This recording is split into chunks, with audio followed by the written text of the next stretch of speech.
Boa noite, amados irmãos. Todo mundo está com garganta já bem esticada. Agora esticam seus ouvidos.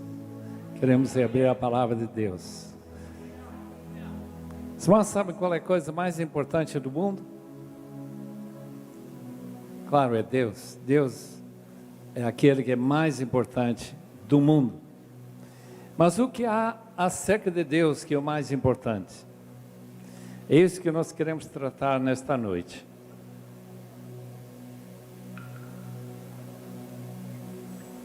Eu estou abrindo a minha Bíblia em Colossenses, capítulo 1. Obrigado.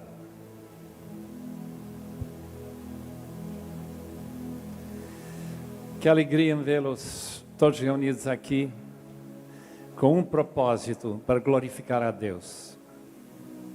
Um propósito para ouvir a sua palavra. E mais importante ainda, para nós dedicarmos a fazer o que Ele manda. Ouvir a sua voz e obedecer a essa voz. Colossenses capítulo 1, versículo 9. Paulo está na prisão em Roma, escrevendo para aquela pequena igreja em Colossos. Por essa razão, desde o dia em que ouvimos, não deixamos de orar por vocês e de pedir que sejam cheios do pleno conhecimento da vontade de Deus, com toda a sabedoria e entendimento espiritual. Isso para que vocês vivam de maneira digna do Senhor, em tudo possam agradá-lo, frutificando em toda boa obra, crescendo no conhecimento de Deus e sendo fortalecidos com todo o poder, de acordo com a força da sua glória, para que tenham toda a perseverança e paciência com alegria, dando graças ao Pai, que nos tornou dignos de participar na herança dos santos no reino da luz. Pois Ele nos resgatou do domínio das trevas e nos transportou para o reino do seu Filho amado, em quem temos a redenção, a saber, o perdão dos pecados. Os irmãos aqui todos oram, né? Oram com os olhos fechados ou abertos? Fechados. A Bíblia não manda fechar os olhos, mas se quiserem fechar, eu gostaria de orar. Vocês podem cooperar dizendo amém. Senhor amado, estamos aqui numa oportunidade única de falar sobre as coisas que mais importam. E como nós nos agradecemos, Senhor, que não estamos lá nas bebedeiras deste mundo, não estamos em casa de prostituição, não estamos tomando drogas, estamos aqui para ouvir a Tua palavra. Fala-nos, Senhor, diretamente, para que nós possamos receber de Ti uma palavra que possamos lembrar e praticar, de modo que quando chegar o dia de sermos chamados para a Tua presença, nós possamos dizer: obrigado, Senhor, que eu estive lá em março de 2009. Muito obrigado, em nome do Senhor Jesus. Amém e amém. Pecado tem uma definição: é desviar-se da vontade de Deus. Tudo que nós fazemos que não é de acordo com aquilo que Deus quer, é pecado.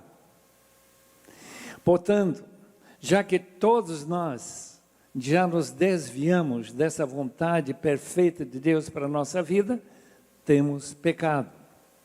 E graças a Deus que esse texto diz que Jesus Cristo morreu pelos nossos pecados. Agora, esta palavra vontade, Deus sendo pessoal, Deus que pela sua vontade criou as galáxias, que criou o sol, criou esta terra maravilhosa, o mar, as plantas, as nuvens, tudo que existe, e principalmente que Ele nos deu a nós vida por causa de sua vontade. Este maravilhoso texto que Paulo foi inspirado a escrever para os Colossenses diz que lá na prisão, não podendo pregar por nenhuma multidão como eu estou tendo nesta noite, ele já está orando para que vocês transbordem com pleno conhecimento da vontade de Deus, com toda sabedoria e todo entendimento espiritual, para que vivam de maneira digna do Senhor, para que em tudo vocês o agradem, para que vocês tenham uma vida frutífera e para que vocês, durante o resto da sua vida, estejam crescendo no conhecimento de Deus. Portanto, nessa noite eu queria abordar, por alguns minutinhos, que quer dizer transbordar do pleno conhecimento da vontade de Deus. Se isso é a coisa mais importante do universo, é a vontade de Deus. Se esse sol existe só porque Deus teve vontade de criar e manter esse sol brilhando, e nossa vida depende do sol. Se sua vida apareceu e você não tinha que nascer, a não ser pela vontade de Deus, com certeza a coisa mais importante é essa vontade. Só que nós também temos uma vontade, nós também somos pessoas. E quando nós seguimos a nossa vontade, porque não sabemos, pela ignorância, ou só porque sabendo e sendo tentado a fazer nossa vontade e não a vontade de Deus, claro, nós pecamos. E o salário do pecado é a morte. Sabe que tem jovens morrendo por causa do pecado esta noite? Jovens que, ou pela ignorância, não conhecem a palavra de Deus, ou por conhecer e não ter forças para resistir, fazem sua própria vontade e estão morrendo. Ou em acidentes, ou talvez por causa de drogas, ou por qualquer outro motivo que pode trazer esse salário, esse pagamento pelo nosso pecado. Pensem bem, Deus tem uma vontade. Essa vontade é que todo mundo se salve. Isto é, que todo mundo venha conhecer a Deus e fazer o que Ele quer. Faça a sua vontade. Diz Efésios 5,17, que nós não sejamos insensatos, mas procurem saber qual é a vontade do Senhor. Os irmãos sabem que a salvação é por causa da vontade de Deus, através de Cristo, que disse: eis-me aqui para fazer o que? A tua vontade. Hebreus capítulo 10. Na tua palavra está escrito a meu respeito de Jesus. E lá no jardim de Getsemane, Jesus descobriu, já sabia que era a vontade de Deus, que Ele morresse lá na cruz por nós. E Ele, nessa luta tremenda, porque Ele não queria morrer, Ele não queria ser afastado do Pai, Ele não queria carregar todos esses pecados pelos quais Ele não era culpado. Mas Ele disse: não a minha vontade, mas a tua. E lá temos a perfeição da bondade de nosso Senhor Jesus Cristo, que pela vontade de Deus, que Ele aceitou para a sua vida, trouxe salvação para nós. Meus irmãos, a vontade de Deus é um só, mas tem três aspectos. O primeiro aspecto é vontade determinado, que não adiante pedir que Deus mude. Por exemplo, é a vontade de Deus que o sol brilhe. E não importa quanto você peça a Deus, apague esse sol. Está criando muito calor. Ele não vai fazer, porque está determinado. Os irmãos sabem que o fim desse mundo já está determinado? Os irmãos sabem que já está marcado o dia em que você vai expirar, se Cristo não voltar antes. E meu dia também. Você sabe que não adianta tentar evitar aquilo que Deus determinou, predestinados, escolhidos, de modo que Deus predetermina algumas coisas. E a Bíblia diz que Jesus morreu por causa da predeterminação de Deus, estava decretado. Porque nós não podemos mudar a vontade de Deus decretada, porque não adianta orar para que Deus não faça essa vontade que Ele já determinou fazer. Nós temos que nos preocupar com as duas outras áreas ou prismas, aspectos de sua vontade. A segunda parte, essa segunda prisma da sua vontade é simplesmente a Bíblia. A palavra de Deus. Aqui nós temos de capa a capa qual é a vontade de Deus escrita e colocada à nossa disposição. Leia a sua Bíblia, aprenda o que Deus quer para a sua vida. A Bíblia está cheia de não somente recomendações, não apenas opções, mas mandamentos. E como nós temos liberdade de não fazer o que Deus manda, ou fazer o que Ele quer, e se nós esta noite tomarmos uma decisão, eu quero fazer a tua vontade, e nós passamos por nosso jardim de Getsemane, e nós colocamos nossa vontade na submissão à vontade de Deus, você vai estar agradando a Deus, vai começar a viver uma vida que realmente é digna dEle. A palavra do Senhor é perfeita. Nós temos que entender essa palavra, meditar nessa palavra como salmista de noite. Nós não ouvirmos então as recomendações daqueles que não conhecem ao Senhor. Nós não colocamos nossa vida só à procura de dinheiro, só à procura de conforto e bens desta vida. Nós colocamos nossa vida à disposição do Senhor, porque sua palavra é: procure saber e praticar a vontade do Senhor. Eu estou aqui esta noite por causa de uma decisão que meus pais tomaram. Meu pai foi para o Instituto de Moody, lá em Chicago, lá pelas idas de 1920, 19, por aí. Em 1923, a minha mãe e meu pai decidiram fazer a vontade de Deus e ir para a Bolívia. Os irmãos não têm que todos ir para a Bolívia, podem dar graças a Deus. O Brasil é bem melhor.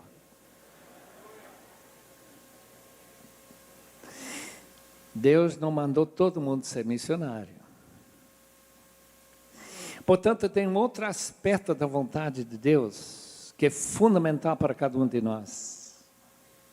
São as grandes decisões da vida.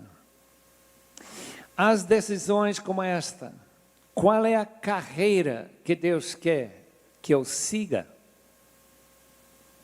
Eu creio que a maioria dos crentes nem param para pensar. Eles acham que, se eles têm boa cabeça, se eles têm capacidade para cursar engenharia, então vão ser engenheiro, ganham bem. Ou para, talvez direito, ou talvez medicina, ou coisa dessa natureza. E não param para fazer exatamente o que Efésios 5,16 diz: procurar saber qual é a vontade de Deus, e não ser insensato. O médico foi para a América para estudar, brasileiro de Roraima, Boa Vista.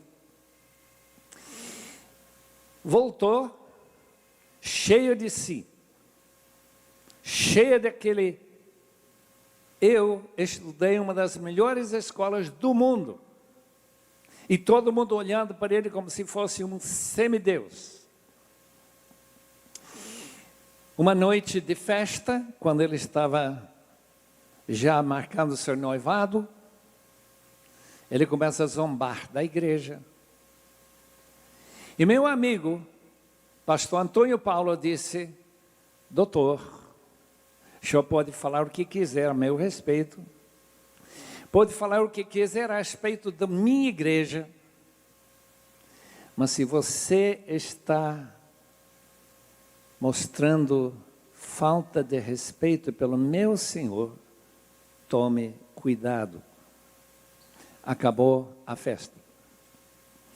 Não muito tempo depois, vem um telefonema, doutor tal, quer falar consigo.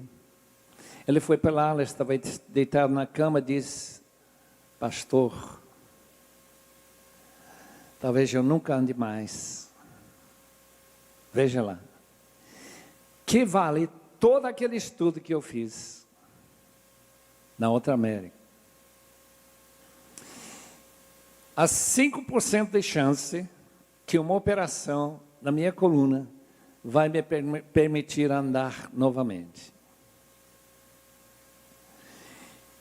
Eu quero mostrar este raio-x. Pastor Antônio Paulo deu uma boa olhada no raio-x e disse: está ruim, sim, só que eu tenho um raio-x do seu coração, está bem pior. Leio Romanos 3. Amanhã vocês leiam, domingo leiam Romanos 3. É um texto terrível. Quando terminou de ler, o doutor disse: é isso mesmo, sou eu. E ele disse: você queria aceitar Jesus? Eu quero. Ele caiu da cama, de joelhos, diante do pastor. O pastor não sabia o que fazer, ele não é Deus. Ele também caiu de joelhos e começou a orar e pedir que Deus salve este homem.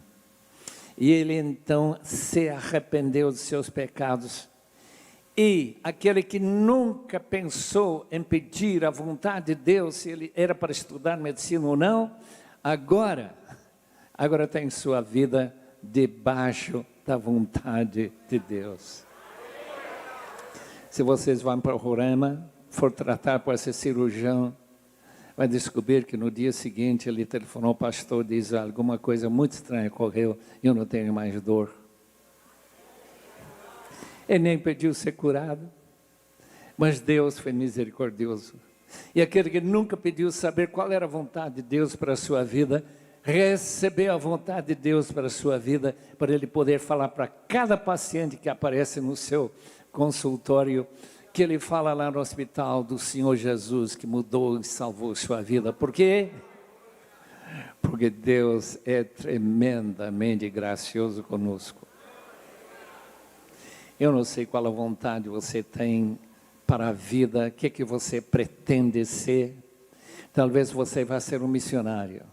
Talvez vá ser como aquele missionário inglês que ele diz: olha, você sabe que da sua missão, dos 70 missionários que foram lá para o oeste da África, 60 e mais já morreram em 2 anos, sem aprender a língua, não fizeram nada.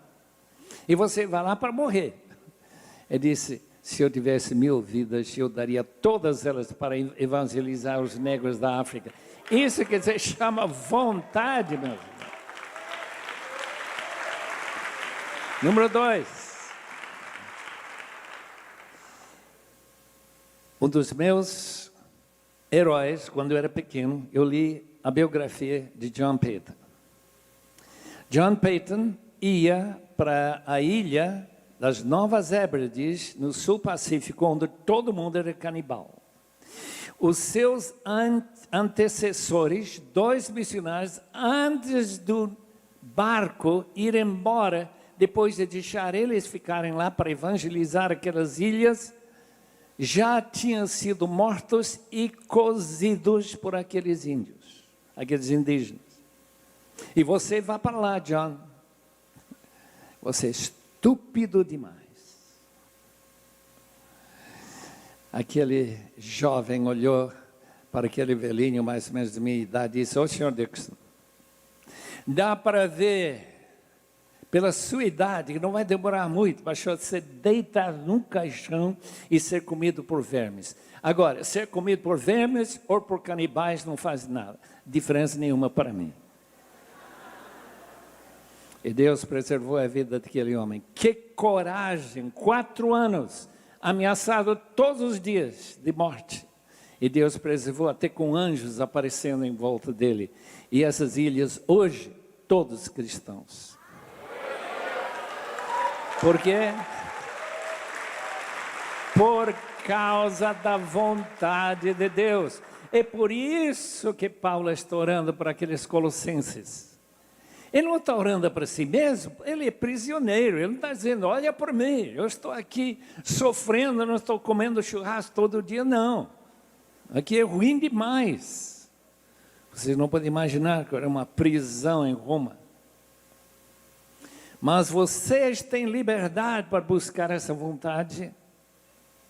Vocês têm liberdade para pedir que esse conhecimento da vontade do Senhor transborde na sua vida. Para que você não queira fazer outra coisa. Para que quando você chega como David Brainerd, que com 29 anos, depois de apenas 5 anos trabalhando pelo Senhor, entre os índios de Susquehanna, lá em New Jersey, disse, eu não teria vivido a minha vida diferentemente do que eu vivi por nada neste mundo. 29 anos, morreu, não chegou nem a casar. Meu colega de escola era Jim Elliot. Ele juntou 5 jovens, para evangelizar os indígenas Aucas no Alto Amazônia. Quando eu saí da escola de Wheaton, lá em Illinois, ele estava com um lema, não é tolo, não é estúpido, aquele que larga o que ele não pode segurar para pegar firme naquilo que não pode perder. Vocês já pegaram aquilo que não podem perder? Não é estúpido largar essa vida boa para segurar firme naquilo que você não pode perder.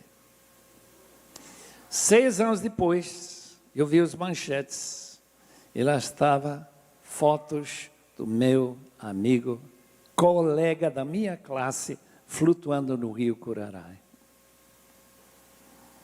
Será que ele não conheceu a vontade de Deus? Será que foi estúpido? Meus irmãos, quantos milhares de jovens decidiram, se um jovem tão bem preparado, um grande lutador, vencia tantas lutas, eu gostava muito de vê-lo lutar. Ele queria um corpo muito bem preparado para ir para um lugar tão terrível como era o Alto Amazônia naquela época.